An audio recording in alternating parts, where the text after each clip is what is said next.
বাইরে বইছে টুপটাপ বৃষ্টি, সাথে বইছে শীতল হাওয়া, আর ভেজা মাটির যে কি স্নিগ্ধ গন্ধ, আহ কি যে শান্তি, মনটা যেন ভরে যায়।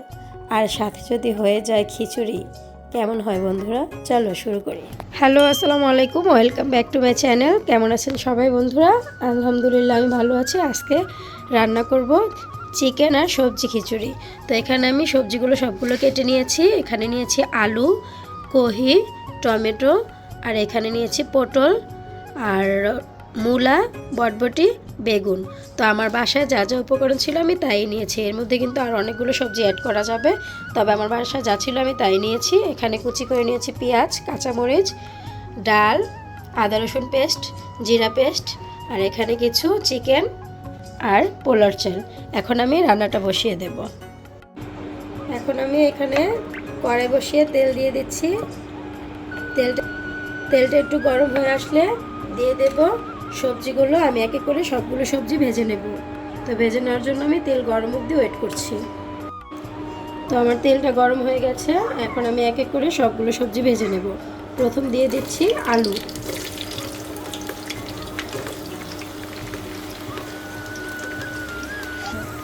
তো আলুগুলো দেওয়া শেষ। এখন এটাকে আমি 2 মিনিট ভেজে নেব।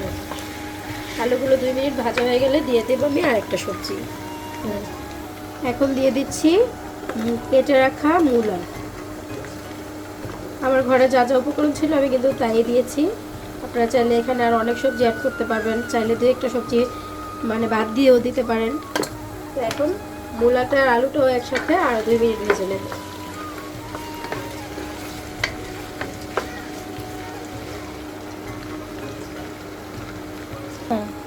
এখন দিয়ে দেব বরবটিগুলো। আমি কিন্তু এগুলো আগে থেকে কেটে রেখেছিলাম।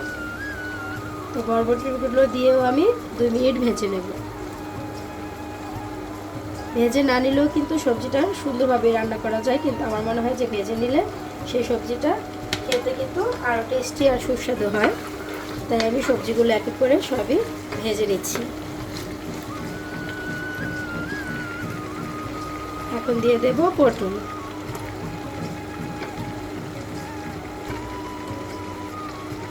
এতে করে পটলগুলো সবগুলো দিয়ে দিচ্ছি।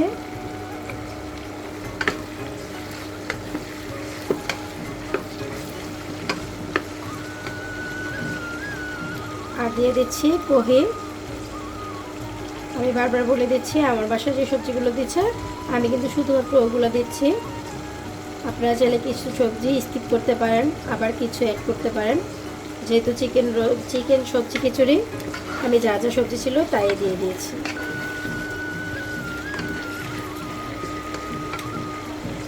বেগুন যেহেতু নরম, তাই আমি বেগুনটা শেষে অ্যাড করছি। আর টমেটো তো আরও নরম, ওইটা একেবারেই শেষে আমি অ্যাড করবো। এটা আধো কাঁচা থাকবে, তাই ওইটা এখন দেবো না। তো এই সবজিগুলো এখন আমি ভালোভাবে একটু বেছে নেব।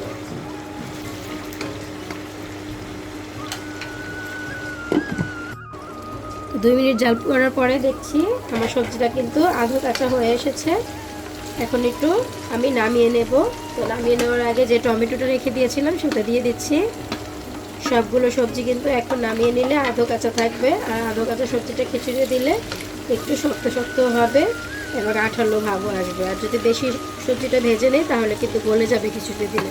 তাই জন্য আমি এভাবে এখন সবগুলো সবজি নামিয়ে নেব।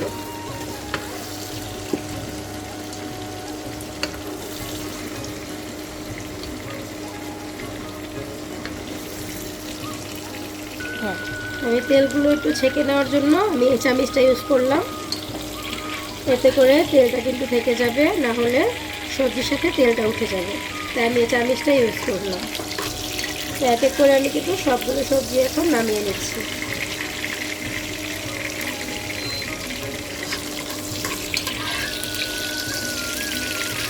আপনাদের যদি আমার এরকম ঘরোয়া টিপস পেতে ভালো লাগে, এরকম ঘরোয়া রান্নাবান্না দেখতে ভালো লাগে, তাহলে অবশ্যই আমার চ্যানেলটাকে সাবস্ক্রাইব করে, লাইক করে, কমেন্ট করে আমার পাশে থাকবেন। আপনাদের একটা লাইক কিন্তু আমার ভিডিও করার জন্য অনেকটা আগ্রহ বাড়ায়। তো আমার সবগুলো সবজি কিন্তু উঠানো শেষ। এই দেখুন আমি আধো কাঁচা করে ভেজে নিয়েছি। এখন এটা রেখে দিয়ে কড়াইটা যে তেলটা গরম হয়ে আছে এইখানে দিয়ে দেব পেঁয়াজ কুচি। আমি কিন্তু এখন খিচুড়িটা বসানোর জন্য পেঁয়াজ কুচিটা দিয়ে দিলাম। এখন পেঁয়াজটা হালকা লালচে ভাব হবে, তার পর্যন্ত একটু অপেক্ষা করব। তো পেঁয়াজটা লালচে ভাব হওয়ার আগে আমি দিয়ে দিচ্ছি কিছু তেজপাতা। যেহেতু আমি মুরগির মাংস দিয়ে রান্না করব আমার খিচুড়িটা, তাই গরম মশলা অ্যাড করতে হবে। দিয়ে দিচ্ছি দারুচিনি, দিয়ে দিচ্ছি কিছু গোলমরিচ আর কয়টা লং আর 4-5টা এলাচ। এখন আমি ভালোভাবে মশলাটা ভেজে নেব। এটাকে কিন্তু খিচুড়িতে ফোড়ন বলে। খিচুড়িতে ফোড়ন দিলে এইভাবেই দিতে হয় সবগুলো মশলা দিয়ে। তো কিছুক্ষণ ভেজে নেওয়ার পরে লালচে ভাব হয়ে এসেছে। এখন আমি এখানে দিয়ে দিচ্ছি আদা রসুন পেস্ট। এটি আমি কিন্তু আগে থেকেই ব্লেন্ডার করে রেখেছিলাম, তো ওই ভিডিওটা স্কিপ করা হয়েছে, নাহলে ভিডিওটা অনেক বড় হয়ে যায়। আর এখন দিয়ে দিচ্ছি জিরা পেস্ট। যেহেতু আমি চিকেন দিয়ে রান্না করব, সেহেতু মাংসের সবগুলো উপাদানই কিন্তু খিচুড়িতে দিতে হবে। তো এখন দিয়ে দেব হলুদের গুঁড়ো। আমি এখন এখানে যেহেতু খিচুড়ি একটু মাপটা বেশি দিতে হবে, 2 চামচ হলুদের গুঁড়ো দিয়ে দিচ্ছি। মরিচের গুঁড়া 2 টেবিল চামচ। এখন ভালোভাবে মশলাটাকে নেড়ে চেড়ে একটু ভালো করে ভেজে নেব। তো ভেজে নেওয়ার জন্য এখানে আমি দিয়ে দেবো একটু পানি। পানিটা দিয়ে আমি ভালোভাবে একটু মশলাটাকে কষিয়ে নিচ্ছি।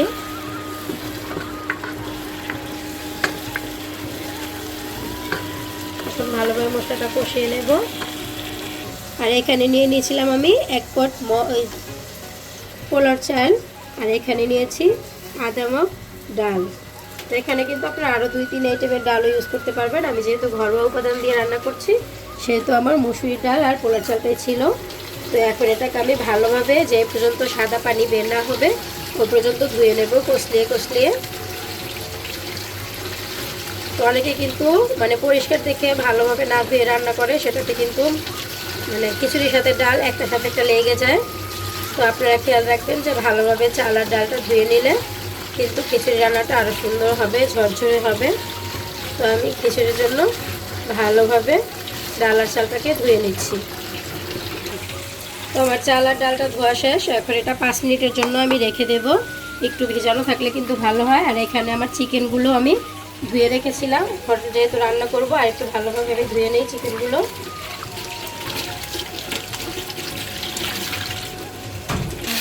তো এখানে কিন্তু আমার মশলাটা কষে গেছে পুরো। এই যে দেখুন মশলাটা কিন্তু পুরাই কষে এসেছে। এখন আমি ধুয়ে রাখা যে কেটে রাখা চিকেনগুলো এগুলো দিয়ে দিচ্ছি।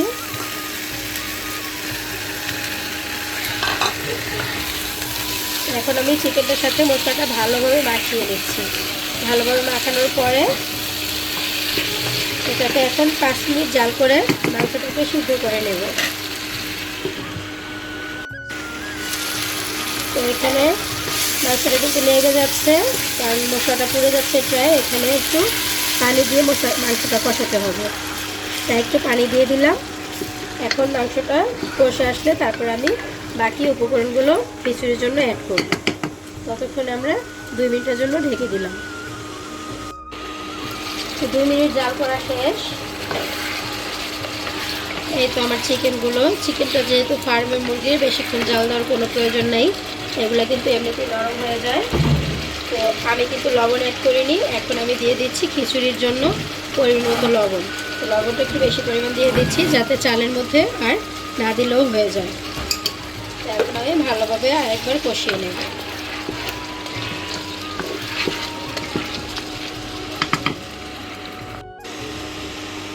মাংসটা কিন্তু প্রায় হয়ে গেছে। দেখুন এখন কিন্তু আর একটু নাড়া দিলে মাংসটা ভেঙে যাবে। তো আমি ভাঙার কোনো প্রয়োজন নেই। এখন দিয়ে দিচ্ছি ধুয়ে রাখা চাল আর ডাল। তো এই মাংসের সাথে চাল ডাল দিয়ে তারপরে হচ্ছে আমি ভালোভাবে এখানে আবার একটু 4-5 মিনিটের মতো কষিয়ে নেব চালটাকে। চাল আর ডালটা এখন ভালোভাবে মশলার সাথে মাখিয়ে তারপর কষাবো 5 মিনিট। তো আমার মাখিয়ে নেওয়া শেষ। এখন আমি ঢেকে দিলাম 5 মিনিটের জন্য। তো চালটার সাথে মাংসটা কিন্তু প্রায় কষে এসেছে।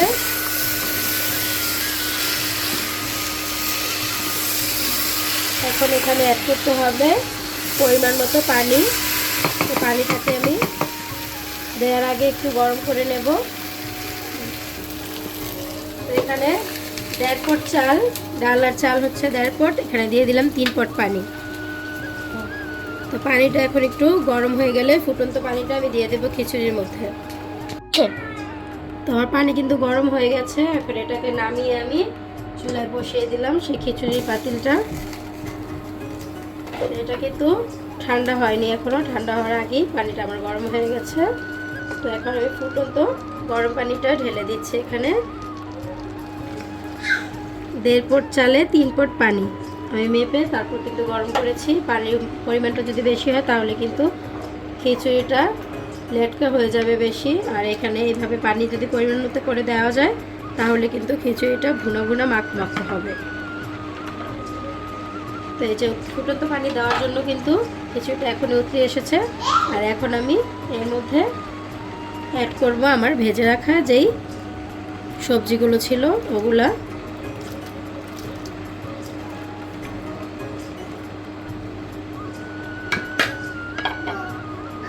এখন ভালোভাবে নেড়ে চেড়ে নিচ্ছি। দেখুন আমার সবজির কালারটা কিন্তু মাশাআল্লাহ খুব সুন্দর এসেছে। জানি না এখন খেতে কীরকম হয়। তো এইভাবে একটু জাল করে নেব আমি 5 মিনিট। তো এখন দেখি কি অবস্থা আছে। এই যে বন্ধুরা দেখুন প্রায় কিন্তু হয়ে এসেছে আমার রান্নাটা। সবগুলো উপকরণ কিন্তু মশলা মনে হচ্ছে সব ঠিক আছে। তো আরও 5 মিনিট জাল করে নিতে হবে। তো আর 5 মিনিট জাল করার জন্য আমি আবার একটু ঢেকে দিলাম। ভাপে কিন্তু খুব সুন্দরভাবে সিদ্ধ হয়ে যায়। তো এখন দিয়ে দিচ্ছি 4-5টা কাঁচামরিচ। এটা হচ্ছে আলগা দিয়ে দিলাম ঝালের জন্য, ঝাল লাগবে সে নিয়ে খাবে। এখন এটা সিদ্ধ হয়ে গেলে আমি খিচুড়িটা নামিয়ে নেব। তো দেখি কি অবস্থা আছে। এই তো আমার খিচুড়ি কিন্তু প্রায় হয়ে এসেছে বন্ধুরা, দেখতেই পাচ্ছ। তো আমার খিচুড়ি কিন্তু হয়ে গেছে, আর একটু পানিটা টানবে তাহলেই হয়ে যাবে মাখো মাখো খিচুড়িটা। তো একটু পরে আমি দেখাবো তোমাদের আমার খিচুড়ি রান্নার ফাইনাল লুক। তো এখন আমার খিচুড়ি রান্না করা শেষ। এখন আমি পরিবেশনের জন্য বেড়ে নিচ্ছি। দেখুন বন্ধুরা যেমন চেয়েছি ঠিক তেমনই কিন্তু হয়েছে, একেবারে আঠালো ভাব। তো আমি এখন পরিবেশনের জন্য খিচুড়িটা বেড়ে নিলাম। তো এই হচ্ছে আমার চিকেন সবজি খিচুড়ির ফাইনাল লুক। তো দেখেন বন্ধুরা কেমন হয়েছে। আপনারা অবশ্যই বাসায় এভাবে ট্রাই করবেন এবং রান্না করে আমাকে কমেন্ট করে জানাবেন যে আপনাদের রান্নাটা কেমন হয়েছে। আজকে এ পর্যন্ত, টাটা বাই বাই, আল্লাহ হাফেজ।